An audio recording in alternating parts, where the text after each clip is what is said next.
Terrier ने यहाँ पर छोड़ दिया। दिल्ली पुलिस ने हमारे साथ क्यों हाथापाई की, क्यों हमारे पर्चे फाड़ दिए, क्यों हमारा बैनर फाड़ दिया, ये दिल्ली पुलिस की हकीकत भी जान लीजिए। यहाँ पर अलग अलग संगठन से लोग आए हैं अपनी बात रखने के लिए।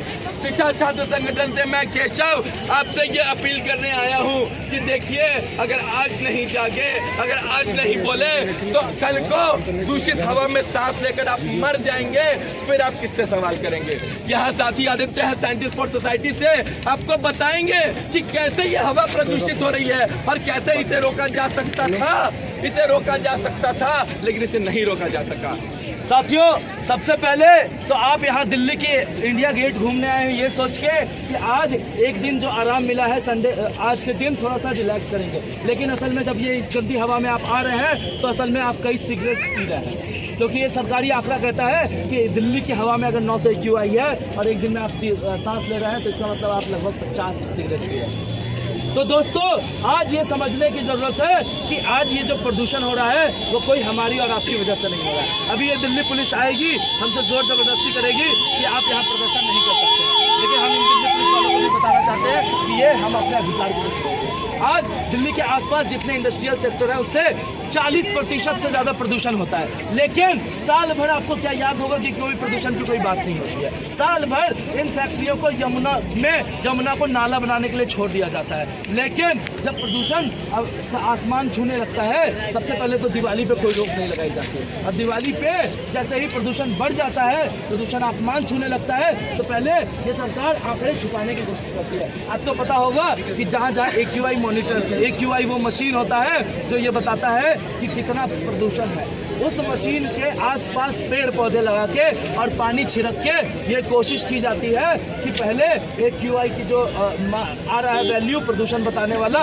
वो कम हो जाए। तो ये आखिर ये छुपाने का क्यों काम कर रही है सरकार, जब ये दिल्ली में कोई प्रदूषण नहीं है। इसके अलावा दिल्ली में सबसे ज़्यादा प्रदूषण जो होता है वो गाड़ियों से होता है। अभी आप सबको पता होगा कि मेट्रो का किराया बढ़ा दिया गया। जब एक तरफ हम ये बात कर रहे हैं कि सार्वजनिक वाहन, बस मेट्रो अधिक से अधिक चलाए जाने चाहिए, इतने ज़्यादा, और उसके कम से कम चार्जेस होने चाहिए ताकि आम लोग हर रोज़ उन बसों में, मेट्रो में सफ़र कर सके, तो इतनी प्राइवेट गाड़ियों की ज़रूरत ही नहीं होगी। तो क्या ये सरकार वो नहीं कर सकती है? बिल्कुल कर सकती है, लेकिन सरकार क्या करती है? सरकार क्लाउड सीडिंग की नौटंकी करती है। आपको बता दें, क्लाउड सीडिंग अभी आपने अखबारों में या इंस्टाग्राम पे, फेसबुक पे कहीं चलते चलते सुना होगा कि दिल्ली सरकार प्रदूषण को बचाने के लिए क्लाउड सीडिंग कर रही है, लेकिन IIT दिल्ली के जो प्रोफेसर्स हैं या फिर यहीं पे सेंटर फॉर मॉनिटरिंग एटमॉस्फेयर के जो साइंटिस्ट हैं, उन्होंने साफ साफ ये कहा है कि ये प्रदूषण को नहीं बचा सकता, ये सिर्फ हमारे और आपके पैसे की बर्बादी है।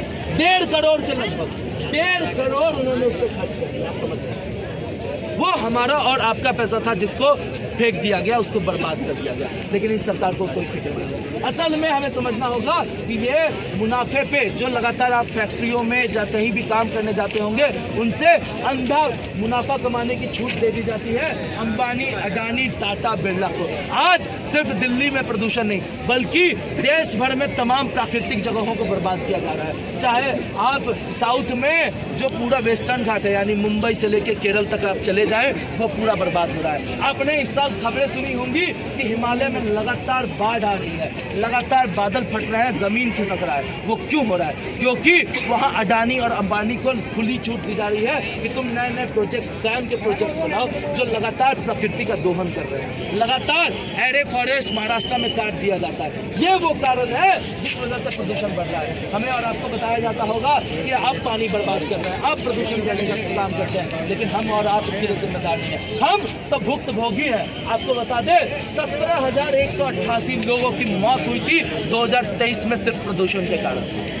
वो हमारे और आपके घर में, क्योंकि इस गंदी हवा में सांस लेने के लिए हम और आप मजबूर हैं। वो कोई अंबानी, अडानी या रेखा गुप्ता के घर में कोई नहीं था। उनके घर में तो एयर प्योरीफायर लगे हुए हैं भैया, कि वो आराम से शुद्ध हवा में सांस लेते थे।